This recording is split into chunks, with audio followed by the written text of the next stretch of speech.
Guys, ഞാൻ പിന്നെയും back. So നമ്മുടെ വ്ളോഗിൻ്റെ നെക്സ്റ്റ് പാർട്ടിൽ നമ്മൾ ഫുഡ് കഴിക്കാൻ പോവാണ്. ഫുഡില്ലാതെ നമുക്കൊരു ഔട്ടിങ് പോലും ഇല്ല ഗൈസ്. അങ്ങനെ നമ്മൾ പോയത് ട്രെൻഡ് കഫേയിലാണ്. ട്രെൻഡ് കഫേ ആൻഡ് റെസ്റ്റോറൻറ്റ്, ഇത് സിറ്റിയുടെ തൊട്ടടുത്ത് തന്നെയാണ്. സോ അവിടെ പോയി ഞാൻ ചിക്കൻ പാമ കഴിച്ചു. പോക്ക് റിബായി ആണ് ഹെലൻ മേടിച്ചത്. ബാക്കി രണ്ടുപേർ സ്റ്റീക്കായിരുന്നു, ഒരാൾ ബർഗറായിരുന്നു. സോ അങ്ങനെ എല്ലാത്തിനും അഡീഷണലായിട്ട് കുറച്ച് ചിപ്സൊക്കെ കിട്ടും. So it's interesting. അങ്ങനെ നമുക്കൊരു പേ പാർക്ക് കിട്ടി. അവിടെ പോയി $16 അടച്ച് നമ്മൾ അത് നേരെ സീ ലൈഫിൻ്റെ ഓപ്പോസിറ്റാണേ. സോ അവിടെ നിന്ന് നേരെ നമ്മൾ സീ ലൈഫിൽ കയറി. 3 മണി സ്ലോട്ട് കിട്ടിയ നമ്മൾ അവിടെ എത്തിയപ്പോൾ 3:30 but still they were okay. അങ്ങനെ നമ്മൾ അവിടെ നിന്ന് പോയി നമുക്ക് ഫസ്റ്റ് ഒരു ഫോട്ടോ സെഷൻ ഉണ്ടായിരുന്നു. ആ ഫോട്ടോ സെഷനൊക്കെ കഴിഞ്ഞ് നമ്മൾ അവിടെ നിന്ന് നേരെ പോയത് അക്വേറിയം കാണാനാണ്. അവിടെ വിവിധ തരത്തിലുള്ള മീനുകളുണ്ട്. കുറേ എണ്ണത്തിൻ്റെ പേരൊന്നും നമുക്ക് മനസ്സിലാവില്ല, but still it was interesting. എനിക്ക് തോന്നുന്നു ഈ ഫസ്റ്റ് പാർട്ടാണ് ഏറ്റവും ബെസ്റ്റ് സീ ലൈഫിൻ്റെ compared to the rest of the parts. അങ്ങനെ നമ്മൾ അവിടെ നിന്ന് നേരെ പോയത് ഒരു ടണൽ ഏരിയയിലേക്കാണ്. ടണൽ ഏരിയയിൽ കുറേ മീനിനെ കണ്ടു. അതിൻ്റെ ഒപ്പം നമ്മുടെ ക്ലൗൺ ഫിഷിനെ കണ്ടു, പിന്നെ നമ്മുടെ ജെല്ലി ഫിഷിനെ കണ്ടു. ജെല്ലി ലാബ് കണ്ടു. ഇത് ഞാൻ ഷോർട്സിൽ പറഞ്ഞിരുന്നു, പക്ഷേ എനിക്ക് ആ വീഡിയോ അതിൽ അപ്ലോഡ് ചെയ്യാൻ പറ്റിയില്ല. സോ ഞാൻ ഇതിൽ ആഡ് ചെയ്തിട്ടുണ്ട്.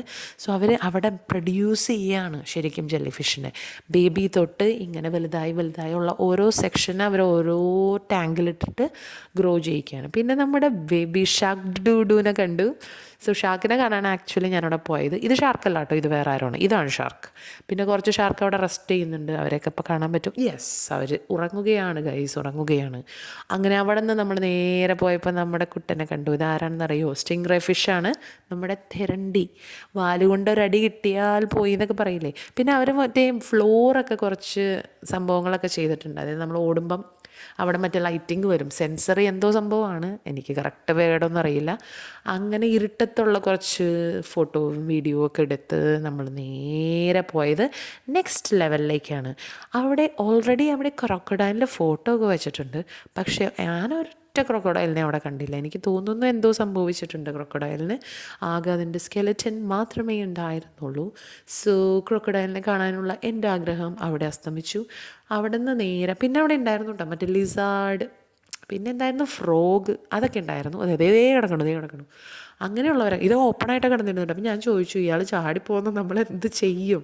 പിന്നെ കുറച്ച് ടേർട്ടിൽസ്, അടുത്ത ലെവലിലേക്ക് പോകുമ്പോൾ ടേർട്ടിൽസ്. ഇതിങ്ങനെ ഓരോ ലെവലിലേക്ക് നമ്മൾ കയറണം. സ്റ്റെയേഴ്സോ അല്ലെങ്കിൽ മറ്റേ റാമ്പ് വഴി കയറി പോകും. പിന്നെ അവിടെ നിന്ന് നമ്മൾ നേരെ സീ ഹോഴ്സാണെന്ന് തോന്നുന്നു അടുത്തത് വന്നത്. സീ ഹോഴ്സിനെ കണ്ടു. പിന്നെ നമ്മൾ നേരെ പോയത് നെക്സ്റ്റ് ലെവലിലേക്കാണ്. അടുത്ത ലെവലിൽ നമുക്ക് ബാക്കിയുള്ള ടൈപ്പ് ഓഫ്, എനിക്ക് തോന്നുന്നു ക്രാബ് ഉണ്ടായിരുന്നു ഇവിടെ. ഒരു വലിയ ക്രാബിനെ കൊണ്ടുപോയി അവിടെ എങ്ങാണ്ടും പൂട്ടിയിട്ടിട്ടുണ്ടായിരുന്നു. ആ ക്രാബിൻ്റെ വീഡിയോ എന്തിയാവും. പിന്നെ നേരെ പോയത് penguin. This is the last and final stage. So പെൻഗ്വിനെ കണ്ടു കഴിഞ്ഞാൽ അതിനർത്ഥം നമ്മൾ പുറത്തേക്ക് ഇറങ്ങുകയാണ്. ബൈ. സോ പുറത്തേക്ക് ഇറങ്ങുന്ന വഴിക്ക് നമുക്ക് ഓഫ് കോഴ്സ് അവരെപ്പോഴും എന്താണ്, നമ്മൾ ആ ഫസ്റ്റ് എടുത്ത ഫോട്ടോ ഇല്ലേ, അതിന് നമ്മളോട് $45 എന്തോ അടയ്ക്കാൻ പറഞ്ഞു. നമ്മളത് വേണ്ടെന്ന് പറഞ്ഞു.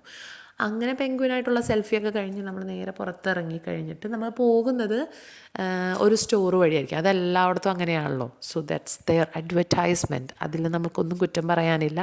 സോ അങ്ങനെ അവിടെയൊക്കെ പോയിട്ട് നമ്മൾ നേരെ, ഞാനാണെങ്കിൽ എനിക്ക് ഉച്ചക്കലത്തെ ഫുഡ് കഴിച്ചിട്ടാണോ എന്ന് എനിക്കറിയില്ല, ഞാൻ റിയലി ടയേർഡായിരുന്നു, തലവേദന എടുക്കുന്നുണ്ടായിരുന്നു. അങ്ങനെ ഞാനൊരു ഐസ്ക്രീം മേടിച്ചു. അങ്ങനെ ഐസ്ക്രീമും നുണഞ്ഞ് നമ്മൾ നേരെ ഹസ്ബൻഡ് നേരെ വേറൊരു സ്ഥലത്തേക്ക് പോകാനുണ്ടായി. സോ ആളവിടെ നിന്ന് നേരെ വിട്ടു.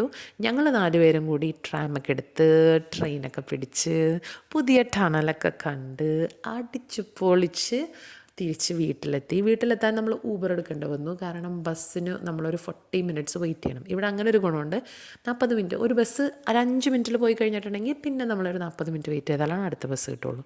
സോ മൊത്തത്തിൽ അടിപൊളിയായിരുന്നു. സോ ഇതാട്ടോ ഞാൻ പറഞ്ഞ ടണൽ. സോ ഇൻട്രസ്റ്റിംഗ് അല്ലേ?